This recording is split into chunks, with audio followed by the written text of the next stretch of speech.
नमस्ते प्यारे भाइयों, माताओं और बहनों। आज फिर एक नए किस्से के साथ आपके सामने हाजिर हूं मैं, संजय शर्मा। सुनाओ संजय, कानो देखी। अब कानो देखी किस्से तो ऐसे ही होंगे। एक चीज गौर करिएगा आप, अपराध और अपराधियों की प्रवृत्ति एक जैसी होती है, चाहे वो कश्मीर से कन्याकुमारी हो या फिर अटक से कटक तक। हर तरफ एक जैसी चीज। पिछले दिन आपको याद होगा, हमने वो सांप से अपनी सास को कटवाने का किस्सा हमने बताया था कि किसी को अपनी राह से हटाना हो, राह के रोड़े को, तो आप सांप से कटवा दो। सुप्रीम कोर्ट तक ने टिप्पणी की और सुप्रीम कोर्ट ने कहा कि राजस्थान में आजकल ज्यादा ही देखा जा रहा है ये सारा कुछ। लेकिन ये तो सुप्रीम कोर्ट ने कहा कि राजस्थान में ज्यादा, सुदूर केरल में इसी तरह से एक युवक ने अपनी पत्नी को सांप से कटाकर मार दिया। और हाय रे लालच, लालच ने फिर इसका भंडा फोड़ दिया। और उसके बाद अब बुधवार को, लीजिए बिल्कुल 24 घंटे से भी कम समय है, अदालत उसको सजा सुनाने वाली है और ये बताने वाली है कि आखिर इसकी सजा इसे क्या दी जाए। क्योंकि अभियोजन पक्ष ने इसको रेयरेस्ट ऑफ रेयर मामला माना है और इसी आधार पर दलील दी है। पूरा किस्सा सुनाते हैं आपको।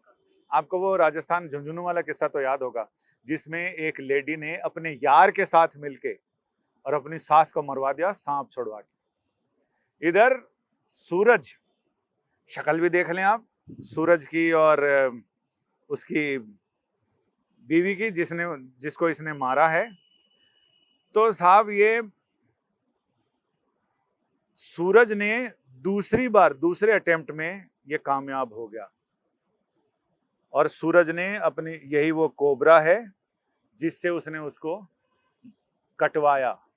और ये पूरा किस्सा सुनेंगे तो आप भी हिल जाएंगे।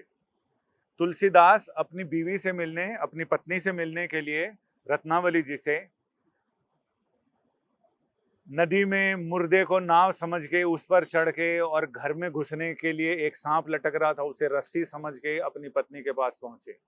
लेकिन ये सूरज कमती माया ने, ये भी अपनी ससुराल गया, लेकिन पत्नी से मिलने नहीं, पत्नी को दूर हटाने के लिए, इस दुनिया से दूर। अब ये भी सुनिए, 2 साल पहले शादी हुई सूरज की, नाम सूरज और काम कैसा अंधेरे वाला। पत्नी का नाम उत्तरा। 2 साल पहले शादी हुई, एक बच्चा भी है इनके। लेकिन सूरज निरा लालची, वो ये सोच रहा कि जितने गहने कपड़े, अच्छा परिवार से अच्छी है, यानी मायके वाले काफी पैसे वाले समृद्ध हैं, अपनी बिटिया को शादी में उन्होंने बहुत सारे गहने कपड़े, धन धान्य सब कुछ दिया। लेकिन लालच का अंत नहीं है ना। इसने सोचा कि इसको मार के दूसरी से ब्याह कर लूंगा, उससे भी उतना ही आएगा, एकदम बढ़िया है, क्या घाटा है। तो भाई साहब इसने अपने घर में पिछले साल नहीं, 2020 में वाइपर सांप लेके आ गया अपने एक दोस्त से। उसका एक दोस्त ये सांप वाप पकड़ने का काम करता है। तो इसने उससे वाइपर सांप लिया और अपनी बीवी के कमरे में छोड़ दिया। सांप काट भी लिया, लेकिन उत्तरा इतनी कठजीव थी कि वो बच गई। लेकिन इसके बाद इसने अपने मायके वालों से कह दिया कि मैं यहां नहीं रह सकती, क्योंकि ये मुझे बहुत परेशान करता है, सताता है, और सांप भी काटा, इस पे भी मुझे शक है कि सांप ने खुद से आके काटा है, सांप से कटवाया गया है। उस समय तो ये घर में थी। सूरज बाबू ये उसके बाद अपने मायके चली गई रहने, मुझे यहां नहीं रहना, ये तो जंगली सांप कटवा रहा मुझे। अपने मायके चली गई। कोल्लम से लगभग 40 किलोमीटर दूर गांव में उसका मायका है और वहीं पास में ही ये सूरज का गांव भी है। शाना इतना सूरज, ये कोबरा लेकर आया अपने उसी दोस्त से। और ये बात खुली कैसे? खुली तब जब इसका दोस्त जो इसे सांप सप्लाई करता था, वो पुलिस का यानी अभियोजन पक्ष का गवाह बन गया और उसने सारा बताया। उसने बताया कि ये तो दवाई के लिए सांप मांग रहा था, और ये झुंझुनू वाले में भी दवाई के लिए लेने गए थे मनीष और गोपाल। मनीष मुख्य अभियुक्त और गोपाल उसका दोस्त। गोपाल फंस गया। इधर ये साहब जिसने सांप सप्लाई किए थे वो पुलिस का मुखबर बन गया, यानी मुखबर यानी गवाह बन गया मुकदमे में। और उसने सारा खुलासा किया कि अभी कुछ दिन पहले ये मेरे से उस समय वाइपर लिया था और अब इसने मेरे से कोबरा लिया। अब ये एक बंदिश है कि कांटे को मंत्र नहीं, मोहे डस गयो कारो नाग। लेकिन यहाँ इसका कांटे का मंत्र मिल गया, क्योंकि वो सपेरा ही मंत्र मारने वाला था और उसने अभियोजन पक्ष को ये बता दिया कि साहब यही गड़बड़ इसी ने की है, यही है। सूरज जेल में है और बुधवार को उस पर फैसला आएगा कि अभियोजन पक्ष ने कहा कि ये रेयरेस्ट ऑफ रेयर मामला है। अब आगे की कहानी सुनिए कि जब उसने एक सांप के कांटे से बच गई और पत्नी चली गई नाराज होकर मायके, और मायके में रह रही थी। सूरज को इससे भी संतोष नहीं था। सूरज को लगा कि जब तक ये तलाक का मामला और ये चलेगा तब तक तो आफत है, ये मर जाए तो फिर मुझे दूसरा ब्याह करने की परमिशन भी मिल जाएगी कानूनी तौर से। साहब वो कोबरा लेके, और उसे ये पता था, चूंकि अब जवाई को ससुराल का तो पता ही रहता है। ये तो लोग कहते हैं कि दुकान में आला और घर में साला को नहीं रखना चाहिए, ये खतरनाक होते हैं, लेकिन दामाद को ये पता था, और पता नहीं भी रहा होगा तो उसने किसी तरह से पता लगा लिया कौन से कमरे में बीवी सोती है। रात को भाई साहब इसने सांप छोड़ दिया वहां। अब सांप छोड़ा या खुद घर में घुसा ये तो भी बताना बाकी है। ये तो कह रहा है कि मुझे इससे कोई लेना देना नहीं, मुझे कुछ पता नहीं कि सांप कैसे काटा। लेकिन ये सारे सर्कमस्टेंशियल एविडेंसेस ये बताते हैं कि इसी के मन में काड़ा है, जो काड़ा नाग लेके घर में घुसा। और इसके बाद तब से वो जेल में है। निचली अदालत अपना फैसला सुनाने वाली है, और जैसे ही फैसला आएगा तो ये पता चल जाएगा कि आखिर अदालत ने इसको इसके कुकर्मों की क्या सजा दी है। जिस आदमी के मन में इतना लालच का जहर भरा हुआ है कि एक शादी और कर लूं तो वहां से भी उतने ही गहने आएंगे, उस लड़की के तो दरवाजे खिड़की रोशनदान सब खुल गए होंगे दिमाग के कि भाई जिसके साथ में पल्ले बंधने जा रही थी कितना खतरनाक है। और दूसरी बीवी के लिए तो सांप लाने की जरूरत नहीं है, खुद ही इतना काला नाग बन के बैठा रहेगा उसके साथ। तो ये जिस समय शादी ब्याह करें, और खास करके युवतियां इन सारी चीजों में सतर्क और सजग रहें। ये उम्र, ये अवस्था, और ये ऐसा मामला होता है जिस समय इंसान को कुछ साफ साफ दिखाई नहीं देता, यानी आदमी प्यार में अंधा हो जाता है। उस समय आंखें खोलने की, दिमाग के दसों दरवाजे खिड़की रोशनदान खोलने की जरूरत होती है कि आखिर हम सामने वाले को अच्छे से समझ लें। नहीं तो ऐसे सूरज टाइप के लोग बहुत सारे घूम रहे हैं समाज में, जो सांप ना कटवाएं, कुछ ऐसा इंतजाम करा दें जिससे कि सांप भी मर जाए, लाठी भी ना टूटे, आदमी निकल भी ले और पता भी ना चले कि आखिर क्या खा के मरा। तो ये चीजें अपने को, सिर्फ साइबर क्राइम ही हमें परेशान नहीं करते हैं, इस तरह के क्राइम भी परेशान करते हैं, जो समाज में ऐसे बदमाशों को, ऐसे लुच्चों और टुच्चों को एक नया तरीका दे के जाते हैं, सांप से कटा दो पता भी नहीं चलेगा। लेकिन जब ये बीवी सांप से उत्तरा की मौत हो गई, उसके बाद ये तो गया तेल लेने के, साहब वो दूसरी से शादी करने वाला था, वो जो संपत्ति इसके नाम की गई थी उसे फटाफट खरीद बिक्री करने लग गया, बेचने लग गया। और उससे फिर इसके मायके वालों को पता चला कि ये उत्तरा के नाम जो हमने कुछ संपत्तियां दी हैं दहेज में, ये उनको बेचना चाह रहा है और ये बेचकर दूसरी शादी करना चाह रहा है।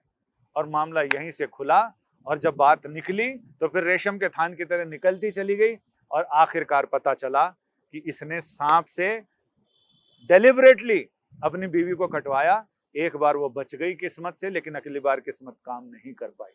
अगली बार काम कर गया काला कोबरा। वाइपर के जहर से बच गई, लेकिन कोबरे के जहर से नहीं बच पाई। तो ये कहानी हमें अपने आप में बहुत तरह से उद्वेलित करती है, हमें समझाती है, बताती है कि हमें कैसे अपने आप को सतर्क और सजग रहने की जरूरत है, क्योंकि सिर्फ आसपास ही नहीं, हमारे आस्तीनों में भी सांप पल रहे हैं, जिसको देखने और समझने की जरूरत है। अगर ये सब देख समझ नहीं पाते हैं तो फिर हमें बाहर के सांप तो छोड़िए, आस्तीनों के सांप डस लेते हैं। तो बुजुर्गों ने, हमारे पुरखों ने बहुत पहले ये कहावत बनाई है, आस्तीनों के सांपों से सावधान। हमें पता नहीं चलता। एक किस्सा ऐसे ही आया था, एक आदमी ने अजगर पाला और उसे कुछ दिन में लगा कि अजगर ने खाना पीना छोड़ दिया है।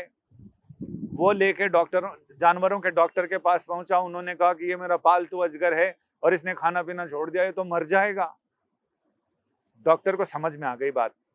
उसने उससे पूछा कि ये बताओ कि ये तुम्हारे साथ ही सोता है बिस्तर में? बोला हाँ जी मेरे साथ ही सोता है। बोले रात को कभी ऐसे अकड़ भी जाता है, अपने शरीर को तान देता है? बोले हाँ जी तान देता है। बोले बस तुम्हें सतर्क रहने की जरूरत है। इसने खाना पीना इसलिए छोड़ दिया कि ये अपने शरीर को तान के देखता है ये तुम्हारे बराबर हो गया क्या।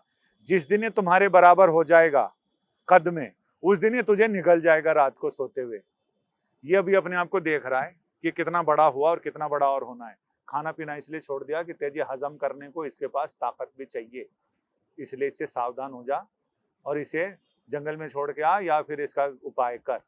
और उसके बाद फिर ये किस्सा नहीं है, ये हमारे जीवन में देखें तो बहुत सारे जगह हमारे आजू बाजू लोग दिखाई पड़ेंगे जो सिर्फ इस इंतजार में हैं कि कब वो आपके कद और पद के बराबर हो जाएं, कब आपके बराबर आ जाएं, और उसके बाद आप देखिएगा कैसे वो अजगर आपको निगल लेते हैं। ये सिर्फ कहानी ही नहीं, बहुत बड़ी सीख है। चलिए, सीखने और सिखाने की बातें तो होती रहेंगी। आज की बड़ी खबरों की हम बात करें तो बड़ी खबरों में साहब, दिल्ली के पुलिस कमिश्नर राकेश अस्थाना को क्लीन चिट दे दिया दिल्ली हाई कोर्ट ने।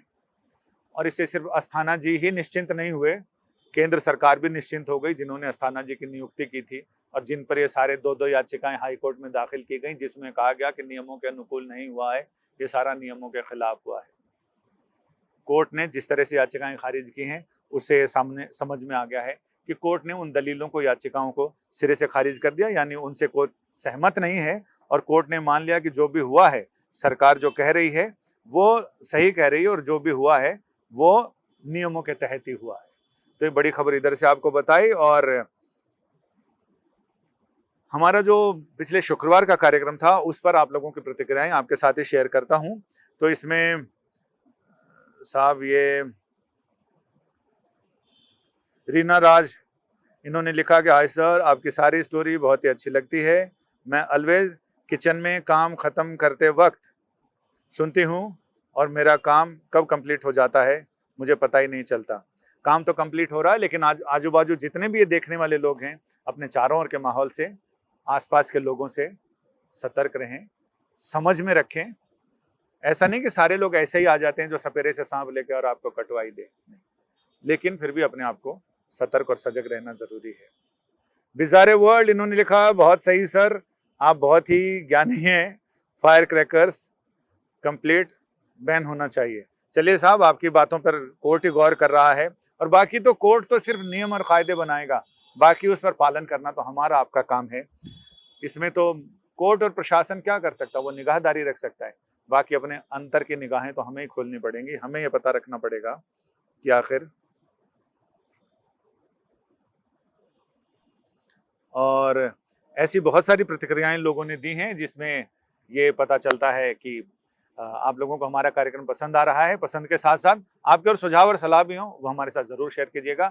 हम अगले दिन हाजिर होंगे किसी और कहानी के साथ, लेकिन हम उम्मीद करते हैं कि ऐसी कहानियां ना हो जिसमें मार काट वाली बातें हों, कुछ ऐसी कहानियां हों जो हमें शिक्षा दें, लेकिन बिना इस तरह के। लेकिन क्या करें, कलयुग है ना, इस तरह की कहानियां तो होती रहती हैं, और हमारा भी फर्ज है कि आपके सामने वो सारी चीजें लेकर आए। नमस्ते।